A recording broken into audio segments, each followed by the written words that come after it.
right now, we're going to keep things moving with Miss Catherine Lott from the DuBard School. Hello. Hi, how are you? I'm good. How are you? Great.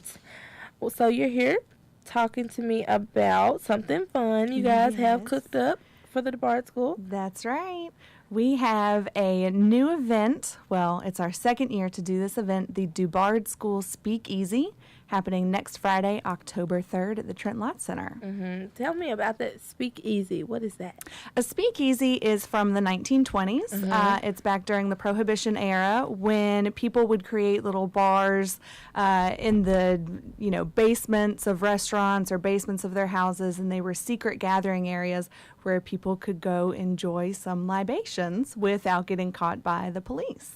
Very cool. The 20s. Yes. It's a very interesting era.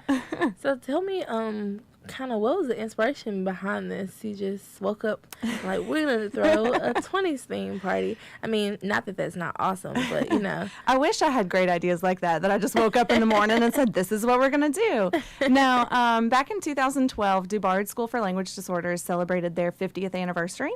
And with that, we had a big gala. That was your typical black tie themed affair, sit-down dinner, awards presentations. It was a wonderful event, and it was so well received. We welcomed so many new people to the organization, got to recognize a lot of great people.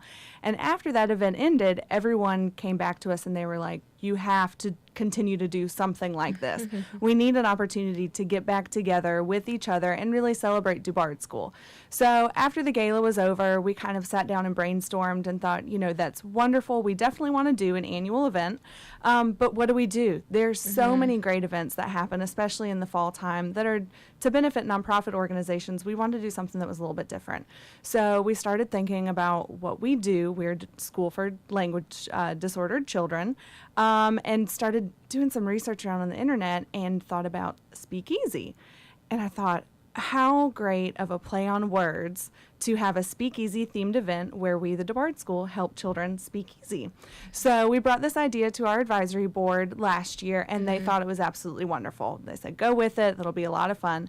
We had our first event last year, and it was great.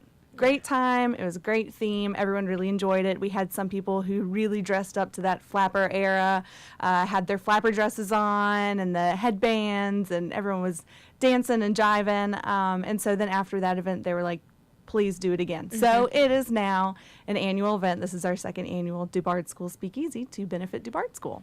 Very cool. The 20s is one of my favorite.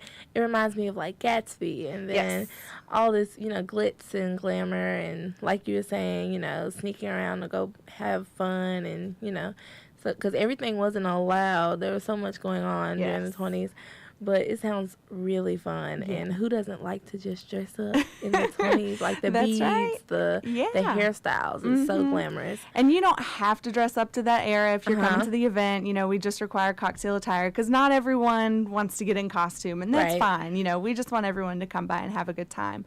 But we are going to try to theme it out as much as possible. So we're asking that people purchase their tickets online ahead of time. It's DuBardSchoolSpeakeasy.com, and they can find out more details about the event there as well. But once they do that, they purchase their tickets, they receive an email that gives details on where exactly to enter the facility, because we're not going in the front door. That's not what you did with the speakeasy. We've got a secret entrance for everyone to go through, and then also a password that they need to get through, because that was very typical of the speakeasies. That way the police wouldn't know the password. You knock on the door, you say the correct password, you let in. If you don't, you're not getting in the speakeasy. So they get their password and everything through email, and then they come to the event. We will have some bouncers at the door to make sure you know your password and you can actually get in and you're legit. And then we'll have a small cocktail hour from about 7 to 7:30. And basically that's making sure that we're not being followed by the law, that no one called the fuzz, and that it's safe to have our party and continue on. And then at 7:30, we'll go into the grand ballroom area where we'll have the full-on speakeasy, food, 1920s Prohibition era food, some libations that are inspired from that time frame that everyone can imbibe on and have a good time. We'll also have the Southern Miss Jazz Bands. We'll have some faculty and students from Southern Miss Jazz. They're performing the 1920s American Standards classics. Ooh. Great stuff for everyone to really kick up their heels and dance to. Well, cool. We're also working with the Southern Miss Dance Department. We've got a few student volunteers who are coming by to dance the Charleston and give a couple of little performances and show some people some of those great dances from there. So there's a lot going on. It's going to be a really good time, and we're hoping that we can get as many people involved as possible. Okay, that sounds so cool. But earlier you referred to it as not a fundraiser, but a friend raiser. That's right. Explain that to me. Well, there's a little bit of a difference. So with a fundraiser, you want to make tons of money for whatever organization you're trying to promote. Definitely. And with this event, if we make some money, I think that's absolutely wonderful. But as a friend raiser, what we really want to do is just get more people involved with the DuBard School. Let them know who we are, how they can get involved, and what they can do to help us out. So if we make some money, great. But if we make some new connections, then I'll really consider it a success. Very cool. Tell me a little bit about the DuBard School. So many people don't know. They know that you guys help children, yes, but they just don't know the extent. You guys work really hard. Yes. It's like one of the biggest programs on campus, and it's such a big effort, and it's a lot of work that goes into it. So tell me a little bit more about that. Yeah, well, like I said, we've been around for 50 years, so we've been here for quite some time. We started with just one speech-language pathologist, Dr. DuBard, and 3 students. And we've grown since then, where we have 10 full-time enrollment classrooms that has 10 speech-language pathologists, 10 teacher assistants, 80 students who are served in those 10 classrooms, and they're with us for their full educational program. So they get there at 8 o'clock in the morning, and they leave at 2:30 in the afternoon. And the great thing is that enrollment program, we work with the public school districts, so there's no cost to attend our enrollment program. We have students ages 3 to 13, and on average, they have about 5 different disorders that they're dealing with, anything from dyslexia to expressive or receptive language disorders, ADHD, ADD, apraxia, aphasia, Asperger's. There's just a lot of things that are going on that we're trying to work with these students and help them through.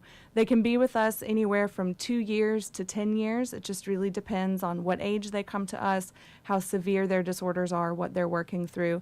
And our main goal really is to get them back into their public school districts as soon as possible, get them mainstreamed where they can go through and, be right back where they should be, pick up, graduate high school, and then see what works best for them. A lot of them will go through college, higher education, get degrees, full-time jobs. Some of them exit high school, go to technical schools.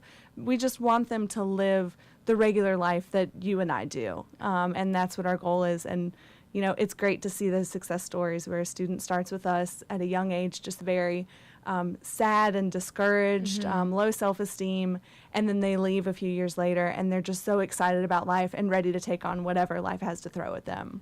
So it's that wonderful, very heartwarming story that I'm just so lucky to be a part of. That sounds so amazing.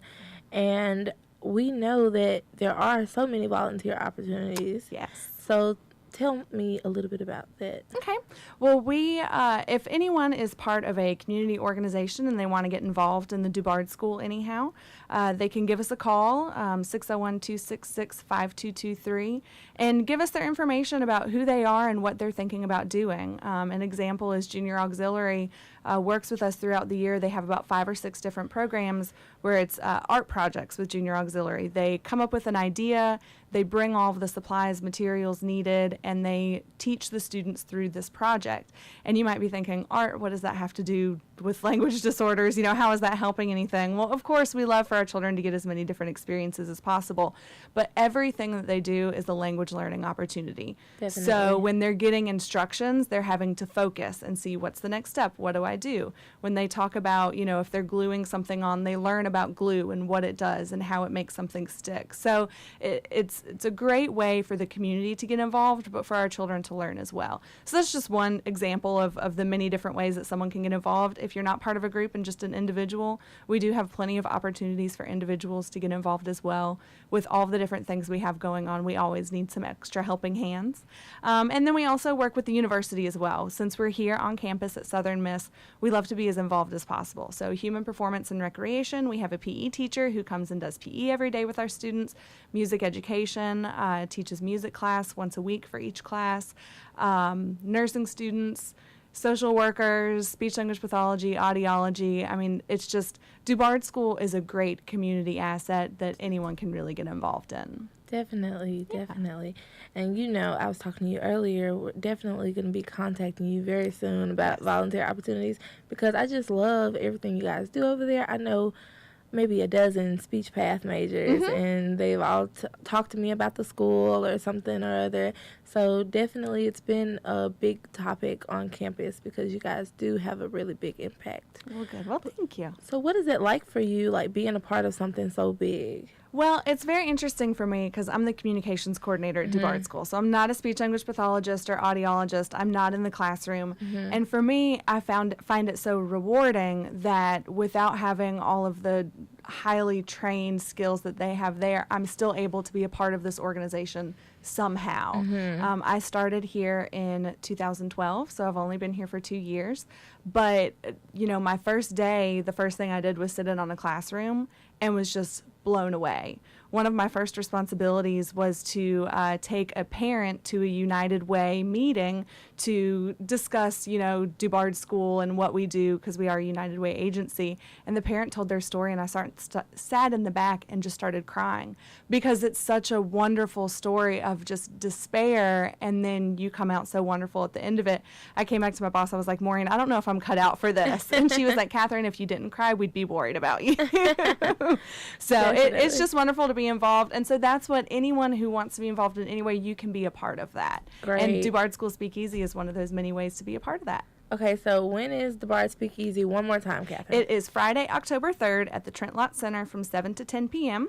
You can find out more at DuBardSchoolSpeakeasy.com, and thanks to our big cheese sponsor, Mississippi Power Company, tickets are only $35 this year. So that's food, beverage, entertainment, everything you need for only $35.